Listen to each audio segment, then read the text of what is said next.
నేను వెళ్ళొస్తానండి. మీరు ఎక్కడికి వెళ్తున్నారో నాకు అనవసరం, కానీ ఎక్కడికి నేను మీకు చెప్పాల్సిన అవసరం లేదు, కానీ గుడికి. నేనేం మీతో రావటం లేదు. థ్యాంక్స్. కానీ గుడికి వస్తున్నాను.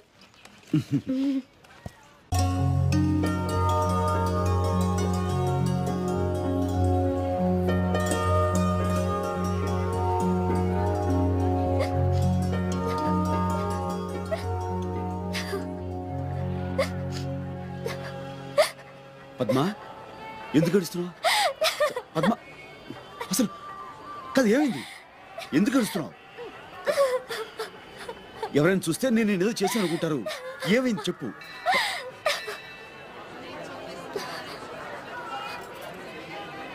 వాసు తప్పిపోయింది ఇక్కడే. వాసు అంటే వాసుకి 2 ఏళ్ళ 5 ఏళ్ళ? 25 ఏళ్ళు. 25 ఏళ్ళ బడుద్దాయి వెధవ. ఇదిగో, వాసుని వెధవా గిదవా అని ఇంకొక మాట అన్నావంటే అన్ను. ఇంతకీ వాసు గారు ఎవరు? నేను వాసు కాబోయే భార్యాభర్తలం. భార్యాభర్తలం. ఓహో, నీ స్టోరీ ఏదో చాలా ఇంట్రెస్టింగ్ గా ఉంది. లెంగ్త్ ఎక్కువ పర్వాలేదు, కొంచెం డీటెయిల్డ్ గా చెప్తావా?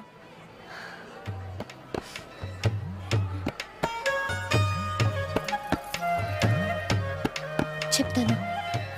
7 జన్మల బంధం మాది. అంత గాఢంగా ప్రేమించుకున్నాం. తన దనకాపల్లి, మాది పక్కనే ఉన్న తాళపాలెం. అందరి ప్రేమికుల్లాగే మా ప్రేమ కూడా ఎన్నో అడ్డంకులు, అవాంతరాలు. మా పెద్దవాళ్ళు మా ప్రేమను అర్థం చేసుకోలేకపోయారు. అయినా వాళ్ళ మూర్ఖత్వానికి మా ప్రేమను బలికాన్ని వదలుచుకోలేదు. ప్రపంచమే తలకిందులైనా, ప్రళయమే ముంచుకొచ్చినా ఎదురు నిలిచి పవిత్ర ప్రేమకు చిహ్నాలుగా మిగిలిపోదాం అనుకున్నాం. అందుకే గుండెని రాయి చేసుకుని కన్నవాళ్లను, వాళ్ళ మూర్ఖత్వాన్ని కూడా వదిలేసి ఇద్దరం హౌరామేలెక్కి ఇక్కడికి చేరుకున్నాం. అమ్మవారి సమక్షంలో మా ప్రేమకు నిర్వచనంగా పెళ్లి చేసుకుని కొత్త జీవితాన్ని ప్రారంభించాలనుకున్నాం. అంతేనండి, అంతే. పెళ్లి రసీదు తెస్తానని, నన్ను ఇక్కడ ఉండమని పాపం తనట్టు వెళ్ళాడు. అవి దేవి నవరాత్రులు కావడంతో గుడి మొత్తం ఒకటే సందడి, ఒకటే జనం. ఆ జనంలో తనట్టు తప్పిపోయాడు.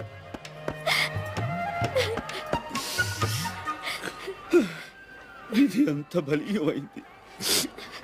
అవును పద్మ, ఆ వాసుని నుంచి పారిపోయినప్పుడు, సారీ, పాపం తప్పిపోయినప్పుడు అతని దగ్గర నీకు సంబంధించిన ఏమైనా ఉన్నాయా? ఉన్నాయి. నా 7 వారాల నగలు తన దగ్గరే ఉన్నాయి. అనుకున్నాను. పాపం వాటిని మొయ్యలేక ఎన్ని అవస్థలు పడుతున్నాడో ఏమో. పాపం నా కోసం ఎక్కడెక్కడ వెతుకుతున్నాడో ఏమో. అవును పాపం. ఇంకటి పాపం, వాడు నీకు హాతిచ్చేసి నీ 7 వారాల నగలతో ఎప్పుడో ఉడాయించేస్తుంటాడు. ఆయన అలాంటి వెధవతో. ఇదిగో, వాసు గురించి ఇంకొక మాట అన్నావంటే. వాసు నిప్పు తెలుసా? తెలియదు. నన్ను ఒక్కసారైనా తాకరు కూడా తాకలేదు. తాకడు పెట్టుకోవడానికి 7 వారాల నగలుండగా నిన్ను తాగాల్సిన అవసరం ఏంటి చెప్పు? ఏమైనా వాసుగాడి బుర్ర నిన్ను ఎక్కడ కొట్టాలో అక్కడ కొట్టాడు పవిత్ర ప్రేమ మీద. వాడు ఎందుకు వస్తాడు? నా మాట విని నువ్వు మీ ఊరు జంప్ అయిపో. ఇంకా వాడి మీద పిచ్చిపోలేదనుకో, పక్కనే గంగానది ఉంది, అందులో జంప్ అయిపో. నీ బోర్డు సలహా నాకే ఒక్కర్లేదు.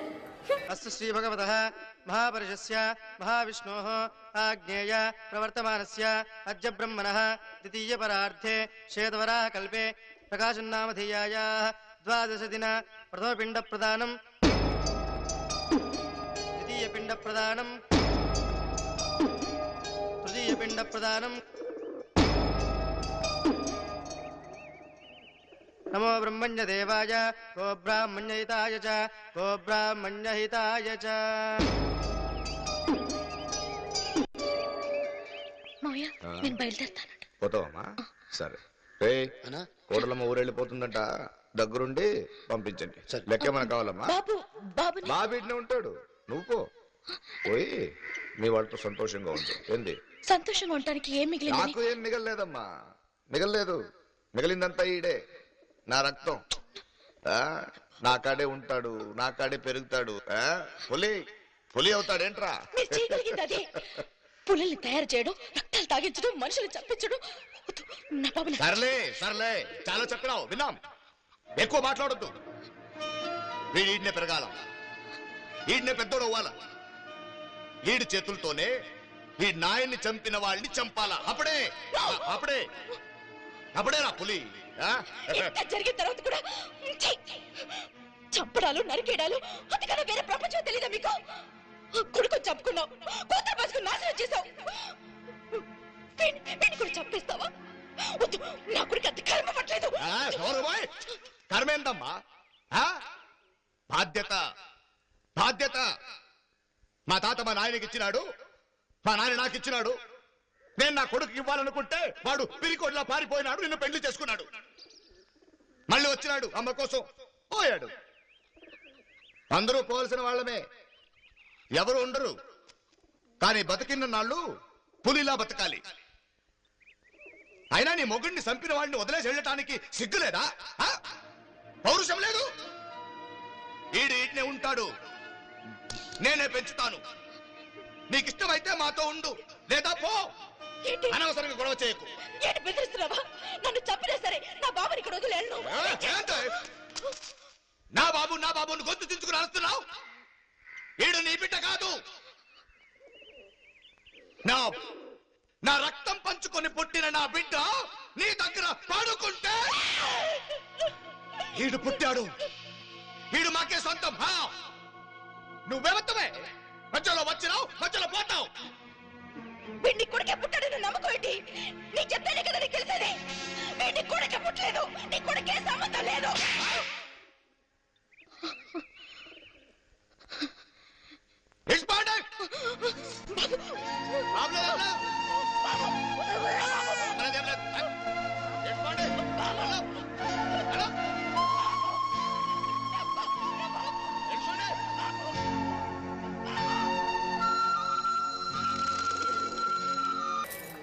అయ్యా, మా మనవరాలకు సంబంధం కుదిరేలా ఉంది. మీరు అనుమతిస్తే రేపు బందర్ దాకా వెళ్ళొస్తాను. అలాగే. అమ్మాయి, కాసిన మంచినీళ్ళు పట్టరా. నిన్నేనమ్మాయి, మంచినీళ్ళు పట్టరా. అమ్మాయా? అమ్మాయి ఏమిటి? నాకు పేరుందిగా. అయినా మీకు సేవలు చేయడానికి నేనేమైనా ఇంత పని మనిషి అనుకున్నారా? నేను చిటికేస్తే 100 మంది క్యూలో నిలబడి నాకు సేవలు చేస్తారు. నేను ఇంటర్నేషనల్ సిమెంట్ ఫ్యాక్టరీ యజమాని కూతుర్ని, ఆయన కోట్లాస్తికి ఏకైక వారసురాల్ని. ఆఫ్టర్ ఆల్ మీకు నేను మంచినీళ్ళు తెచ్చివ్వాలా? వయసు రాగానే సరిపోదండి, ఎవరితో ఎలా మాట్లాడాలో కూడా తెలుసుండాలి. Mind it, mind it, mind it, mind it.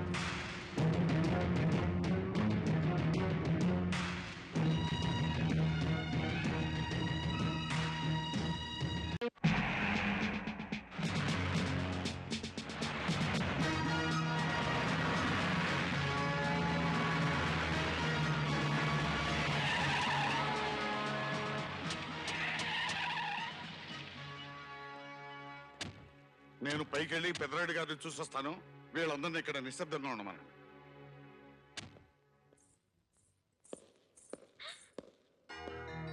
Hi daddy. Hi baby. Daddy బాగున్నారా? బాగున్నానమ్మా. అందరూ ఎలా ఉన్నారు?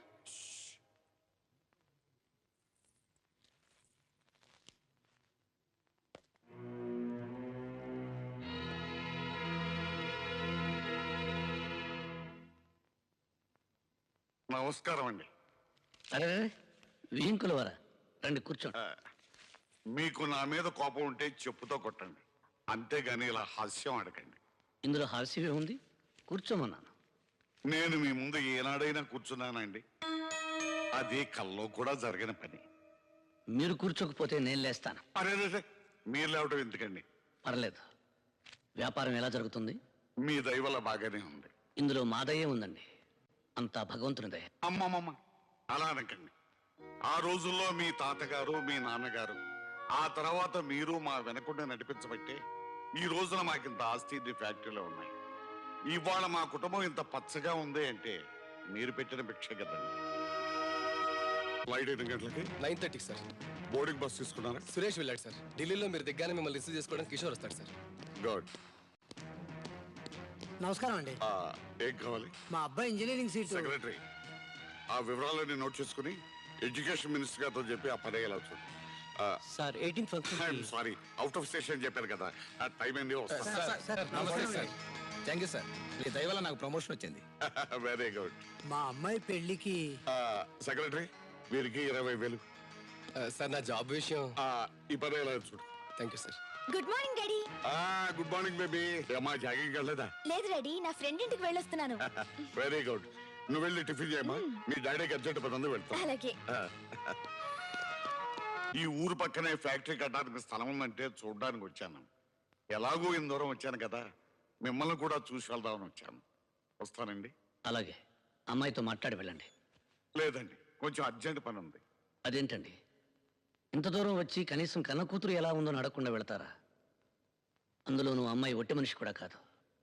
నా బిడ్డను ఇంటి కోడలుగా చేసిన తర్వాత ఎలా ఉంది అని అడగటం దేవుని ముందు పువ్వు పెట్టి ఆ భక్తుడు దాని యోగక్షేమాల గురించి అడిగినట్టు ఉంటుంది. నాకు సెలవు ఇప్పించండి. వెళ్ళిరండి. వస్తాను.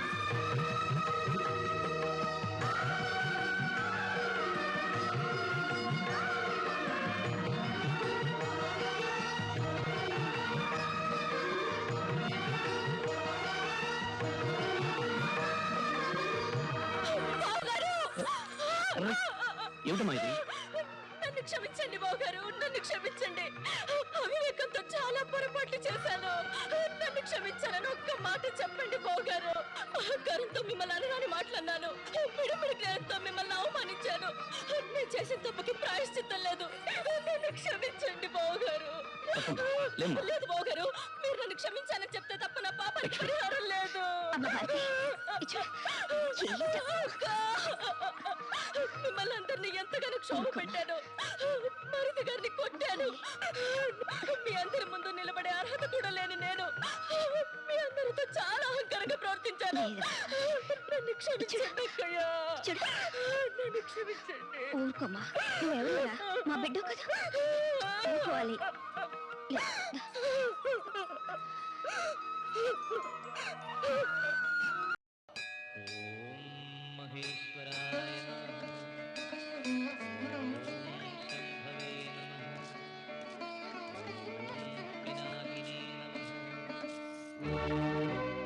నన్ను ఆశీర్వదించండి బావగారు.